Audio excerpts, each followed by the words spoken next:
What if Doctor Who hadn't been axed in 1989? That is something many have tried to get at, and now it's my turn. I've been going through this concept at the rate of one season per episode, but now, in the year 2010, BBC Films and Paramount Pictures would release the third film in the Doctor Who franchise, Doctor Who Vengeance.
Doctor Who Vengeance would have been the third canonical Doctor Who feature film after the first in 2003 and the second in 2007, leading to this one being released on the 12th of February 2010, and it would be the last outing for Paterson Joseph as the 12th Doctor. In this universe, as Doctor Who was not cancelled, Sharda was never made that much of a deal in the 90s, and it was never released. The most attention Sharda ever got was a feature or two in Doctor Who magazine. Because of this, the decision was made to base the events of Doctor Who Vengeance loosely around the events of Sharda. Of course, much was different, but the story has the same basic premise and many of the same moments. Fans were not angry about the fact that Doctor Who Vengeance made Sharda uncanonical, because of the fact that it never would have been released, so this film would be the best chance at fans actually watching the completed story. The making of documentary, released on the DVD of the film, would feature many clips from the original Sharda production, giving fans even side-by-side recreations of specific scenes. Because of all of this, Douglas Adams would have received a based upon a story by credit on the film. The antagonist of this story would be the returning character from season 31's The Prison of Time, President Gregory. Gregory became the president of Gallifrey in the Prison of Time, however by Annette's visit to Gallifrey he had gone missing. This story follows the events as he returns to Gallifrey and claims the right to presidency, which of course doesn't go down too well with the rogue. To solidify his claim, he must use an ancient Gallifreyan book, but the problem is, it's gone missing. And the story goes on, but we'll get onto that soon. This film would have featured the vast majority of the cast from the spin-off series Panopticon, as a good portion of it is set on Gallifrey, like the two previous films. The characters of the Rogue, the Rani, Leela, Will, K9, Francis, Helia and Kendra would be in this. However, 3 new characters would be introduced. The first would be a character called Cordell, who would become a regular on Panopticon. She is Gregory's chief of staff, and she went missing with him. However, the other 2 would be the Doctor's new companions for the film, and at least the following season. There would be Zenla, a professor at the Academy in her 4th incarnation, played by Juliet Landau, and the other would be Chris Parsons, a student at Cambridge University on Earth, played by Douglas Scott. Paul Bentley would guest star playing Professor Chronotis, a senile old Time Lord who is passing himself off as a professor at Cambridge. Because of Doctor Who's relative success in the Paterson Joseph years, the film was given a high budget of $150 million compared to the $60 million of the previous film. Graham Harper was offered to return and direct Doctor Who Vengeance, however he decided against this. Nicholas Meyer was also asked to, but he declined. However, Paramount Pictures suggested Martin Campbell, who had already made his interest in doing Doctor Who known. The screenplay would be written by Doctor Who script editor Robert Sherman and Gareth Roberts, who had written for the last few series. Despite John Debney having scored the last few series of the television show and the last film, director Martin Campbell decided to use his frequent collaborator David Arnold for the film score, as well as a new arrangement of the iconic theme music for the opening titles. The title sequence would have followed pretty much the same format as the other 2 films, with a title card. However, the title card would appear with a blue vortex background all in white, compared to the different styles for the others.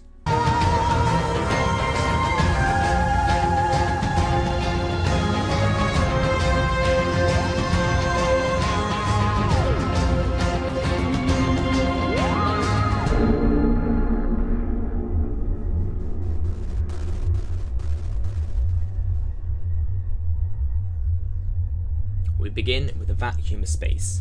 Then a Gallifreyan ship flies past the camera and we hear the hum of its engines. Cuts to the bridge and Leela is in command. The navigation officer tells her there's an unidentified ship closing in on them. Leela opens the channel and asks for the ship to identify itself, and a distorted voice is heard back through. Leela boosts a signal and states, "This is Leela representing Gallifrey under the Alliance of Planets. Please identify yourself." And the scanner screen flicks on, and we see an old man in Gallifreyan ceremonial robes on an old Gallifreyan bridge, like the ones we saw in the Griffiths era, and he states, "This is President Gregory, Lord President of Gallifrey." And then we cut to the Citadel. The Rogue walks down a corridor with haste into a hangar bay. Both Leela's ship and Gregory's ship land in the hangar. The door opens on Gregory's ship and out he steps. The Rogue shakes his hand and leads him to his office.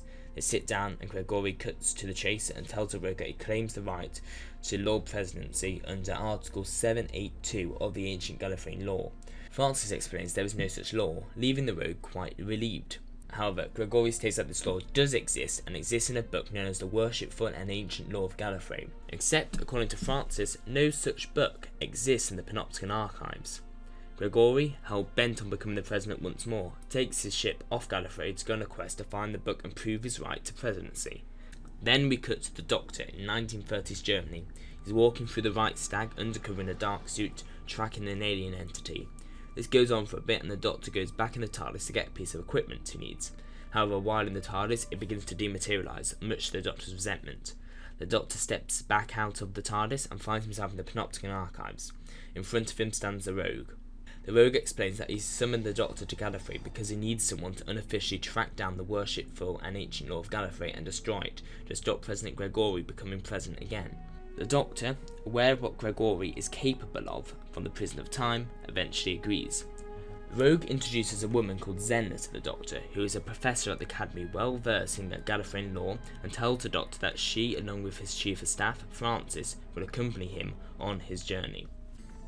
Cut to Cambridge University 2010, and we follow Chris Parsons, a student at Cambridge, who visits Professor Chronotis, a slightly old, eccentric professor. Chris has to borrow some books from the professor, and in curiosity takes a slightly strange book too. As Chris leaves, we see Cordell looking across the street at him. She speaks into a device saying Lord President, subject located. Cut to the TARDIS landing in Cambridge, and out steps the Doctor, Zenna and Francis. The Doctor states that Gregory landed here within the past 8 hours and it's possible that the book is here. Zenna tells the Doctor that one of her own professors from the Academy, when she was a student, mentioned retiring to Cambridge on Earth, and she concludes that it's probably not a coincidence that Gregory has come here. They visit the professor, and Zenna introduces Francis and the Doctor to him. The Doctor asks the professor about the book, however the professor is so confused and senile it's impossible to work out anything. Eventually, after some time, the professor does remember that he in fact did take the worshipful and ancient law of Gallifrey, and that it's on his bookshelf somewhere. We cut to Chris going back to his apartment and he starts reading the book. He discovers that it's written in a completely alien script. He goes down to the lab and tries to analyse it, however he can't. There are no readings. The Doctor, Zenna and Francis search the professor's room for the book and they discuss Time Lord law. This reminds them of the Time Lord criminal Sally Aving, who was a boyhood hero of the Doctor. The professor, asked about his contemporary Sally Aving, recalls Chris Parsons' visit and wonders if he has borrowed the book by accident. The Doctor asks Zenna to go and try and find this Chris Parsons and see if he has the book. Notice suggests that Chris may be in the lab. Zenna meets Chris at the lab and questions him about the book. However, he won't let Zenna have it and insists on trying to analyse it. The professor's door is then burst open by Cordell, who puts a gun to the professor's head.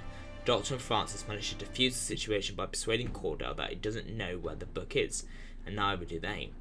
However, Cordell is convinced they are lying and kidnaps the professor. Meanwhile, back at the lab, Zenna and Chris discover that the book carbon dates as minus 20,000 years old. Chris is naturally confused, but Zenna tells him that if he comes with her and brings the book, all will be explained. Zenna and Chris leave the lab and walk to the professor's room. However, on the way they are ambushed by Cordell and some other of Gregory's followers. A fight breaks out between Zenna and Cordell, leaving Chris especially bewildered, but in the end Cordell manages to get the book and leaves Zenna and Chris beaten up. They both manage to make it back to the professor's room, but not in a very good state.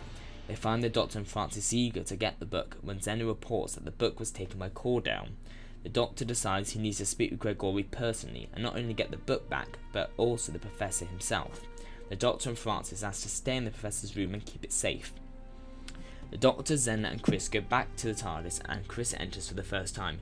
Chris, completely bewildered, demands an explanation, to which the Doctor gives the truth. Chris doesn't quite believe it till they leave the TARDIS to find themselves in a field with a cottage in the middle. The Doctor states that the cottage is in fact Gregory's TARDIS with a chameleon circuit on. The Doctor, Zenna and Chris enter to face Gregory. Gregory orders them to be restrained and his guards come in and take Zenna and Chris to his cell, leaving the Doctor to him. The Doctor tries to speak to Gregory but is cut off by Gregory telling him that they have broken Gallifreyan law and have attempted to commit mutiny and theft against the rightful Lord President of Gallifrey. The Doctor states that the rogue is the rightful president, but Gregory shows in the book which explains that the rightful president is in fact himself, Gregory. The Professor is in a very bad condition and Zenna predicts he is close to death. She says that he is on his last regeneration and after this death will be death. The TARDIS takes off and leaves for Gallifrey. Back in the Professor's room, Francis searches it for anything else that isn't supposed to be there and discovers that the room is in fact a Type 12 TARDIS, and he accidentally triggers dematerialization. Because it's an old TARDIS that hasn't been used in decades, the trip is rough and Francis is knocked out. Gregory's TARDIS arrives back in Gallifrey to be greeted by a party of armed Chancery guards with the rogue. Gregory holds up the book and reads the article which gives him the right to presidency. The Doctor, Zenna and Chris walk out and states that under his divine law he charges them with mutiny and theft and sentences them to life imprisonment on the Gallifreyan prison colony, Sharda. The rogue tries to stop Gregory, but Gregory states that he could very well be joining them. Gregory asks whether or not he ordered them to go after him, and the rogue lies, denying all in order to save his own skin. The rogue asks what will happen to his own government, including the Rani, who was recently appointed vice president in a coalition government. Gregory states that an election would have to be held soon anyway. He decides to call an election for the presidency, with himself, the rogue and the Rani as the three candidates. In the meantime, using ancient law from the book, he will be placed as acting president of Gallifrey and the Alliance of Planets. The prison ship carrying the Doctor, Zenna and Chris arrives on Sharda, a prison planet existing since the ancient Gallifreyan times. The Doctor explains that this place used to be led by the Order of Rassilon, but since their collapse it's become a little chaotic. They find themselves amongst thousands of prisoners, including famous criminals from Earth's past which have been pulled out of time, and also a few Daleks, Cybermen, Zygons, Naimon, Ood and even Poplin wandering about, getting into fights. Back on Gallifrey, the rogue visits the Chancery prison, where the Professor lies on his deathbed. The Professor briefly regains consciousness and he tells the rogue to return him to his TARDIS. He needs to be there. The rogue decides he's got nothing to lose and stuns the two guards behind him and breaks the Professor out, taking him to this time-space transmat room and transmats him back to his TARDIS. The Professor arrives to find Francis unconscious on the floor and wakes him up. On Sharda, the Doctor, Zenna and Chris find Erasmus Darkling, a foe of the Doctor in the previous season, who the Doctor ended up inexplicably sending here. Darkling unusually offers to help break free the Doctor, Zenna and Chris after he hears of Lizzie's unfortunate demise. We follow them break out of prison and they end up on a desolate planet. Erasmus parts ways with them to be with his family on his own planet, which was all he ever wanted. Go back to Gallifrey and Gregory, the rogue and the Rani are sitting in Gregory's office. They're talking about the future of Gallifrey, but Gregory brings up the mysterious disappearance of Chronotis and the deaths of the two armed Chancery guards, and asks if the rogue knows anything about it. The rogue denies knowing anything and asks what Gregory is possibly insinuating. Gregory smiles and states that the Professor won't last long anyway, as he is a dying man. However, he tells the rogue and the Rani that they can prove their loyalty to Gallifrey in one way. He tells them that the Doctor and his party have escaped from Sharda and they need to be taken out, for good. The rogue gulps and says it will not be possible as the Doctor is not guilty of the charges laid before him. However, the Rani states that she'd be happy to deal with the Doctor in exchange to go on the ticket with Gregory as Vice President. Gregory asks why she doesn't want the presidency for herself, and she says that she does, but she realistically knows she won't win against Gregory and the rogue as it's a two-man race, so she's going to back the winning horse and join Gregory. Gregory smiles and agrees, telling her to meet his chief of staff, Cordell, and they will deal with this matter. The rogue looks at him and tells him that this is all wrong. Gregory just states, "We will see. We will see." We cut back to the Professor's TARDIS and he is sat in an armchair on the verge of death. Francis asks him what to do and the Professor says he needs to take his TARDIS and find the Doctor because the book is a fake and he's the only one who can prove it. Francis asks why he knows this, and the professor confesses it's because he is a long lost criminal salivating, and he faked the book and then used his mental powers to try and remove its existence from everyone's memory. Gregory only remembers because he was gone for so long. Francis sets the controls and says that he hopes he can find the Doctor. We then cut to the surface of an alien planet, and the Doctor, Zenna and Chris traverse along the terrain. The Doctor says that there should be a spaceport within the next few miles, and from there they should be able to hitch a ride to somewhere in the Alliance.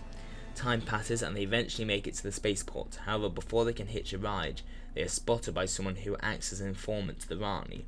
The Doctors and then Chris nearly manage to get onto a ship where they are stopped by the Rani and Cordell, who cuff them and take them onto their own ship. Cordell tells them that Gregory has ordered their execution and they want to make it as clean as quick as possible. The Doctor asks why they haven't done it already, and Cordell tells them they have to do it in transit, as they can be charged for murder on this primitive planet. The ship takes off and it enters the vortex. While Cordell's piloting the ship, the Doctor, Zenna and Chris take cue and break through their restraints. The Doctor is confronted by the Rani in the corridor. However, with Zenna and Chris they manage to overpower her. They then hear the sound of the TARDIS materialising, and they look over to the side of the corridor and a door to the Professor's room appears. They enter, finding Francis and the Professor. The Doctor quickly shuts the door and tells Francis to take off. Francis informs the Doctor about the book and Sally gave him. The Professor is still just alive, but he's unconscious. The Rani and Cordell arrive back on Gallifrey, and to Gregory's displeasure they tell him of what has happened. Gregory, in a fit of rage, takes the ship and decides to deal with it himself. Gregory flies the ship into the time vortex after the Professor's TARDIS. Inside the Professor's TARDIS, the Doctor tells him that he's going to give himself up to Gregory so they can get away. He tells Zenna that he would like her to go to get his TARDIS. Zenna activates the vortex manipulator and leaves for Earth. The Doctor opens the door into the vortex and activates a travel corridor to get between the two ships. The Doctor slowly crosses the corridor, as one false step could send him hurtling to the vortex. The Doctor makes it to Gregory's ship to find him pointing a gun at him, readying for the kill. The Doctor tells him to stop and then tells him the book is a fake. There was never such a book. Saliaving created it to try and overthrow Rassilon. Rassilon banished him to an eternity in Sharda. Eons later, Saliaving escaped and went under the alias of Chronotis and became a professor at the Academy. He later stole the book and retired to Earth, and using his mental abilities he removed the book from everyone's memory. Gregory states that this cannot be true, but the Doctor tells him it is. Gregory, in a fit of rage, pushes the Doctor into the vortex. The Doctor just about clings onto the travel corridor.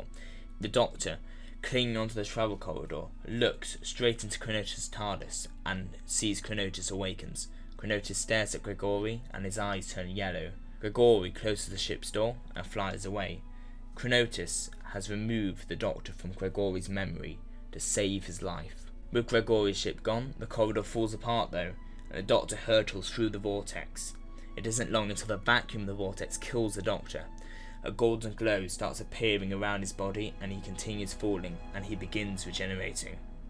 Beneath him, his own TARDIS materialises and the doors open. The Doctor's body falls through them into his console room, still regenerating.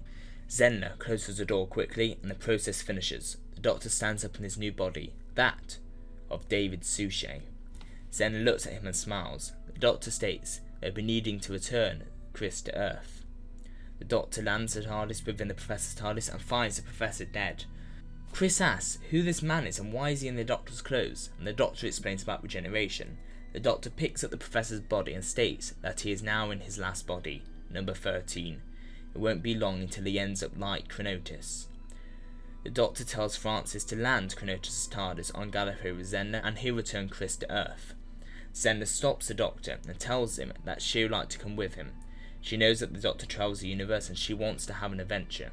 So the Doctor, Zenna and Chris take off in the TARDIS off into space and time. We then cut to the Panopticon and Gregory's making a speech laying out the future Gallifrey and explaining about the election. We pull away from a monitor and the Rogue is watching. The Rogue then turns around and smiles. He's in a Gallifreyan lab. A scientist, Caldera, tells him that the extraction has taken place. The Rogue walks into a chamber and in front of him stands the Valeyard. The Rogue smiles and then cut to end credits. So there you have it, Doctor Who Vengeance. The Valeyard's cameo appearance would have been made by actor Charles Dance, as Michael Jaston was deemed not a big enough name to reprise the role. The intention being also that the Valeyard would become a main villain of the Suchet era. David Suchet of course playing the 13th Doctor. Again, this would have been kept a surprise until the premiere of the film, but anyone who used the internet would have probably had this spoiled to them as soon as the first audiences came out of the cinema. The film again would have been a box office smash and would have continued Doctor Who's success into the Suchet era, starting with season 47 in the autumn of 2010. First up is Panopticon Series 3, airing in April of that year, so keep tuned for that, as that will be the next video in the series. Until then, goodbye.